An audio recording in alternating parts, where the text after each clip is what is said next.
أعوذ بالله من الشيطان الرجيم.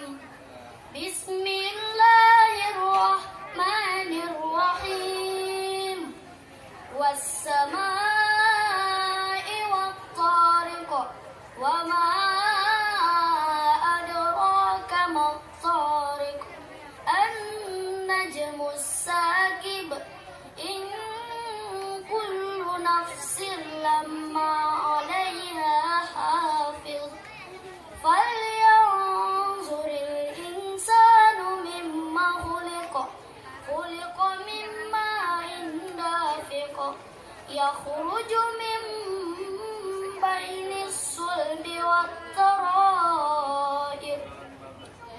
إنه على رجعه لقادر يوم تبلى السرائر فما له من قوة ولا ناصر والسماء ذات الرجع والأرض ذات الصدع إنه لقول فصل وما هو بالهزل إنهم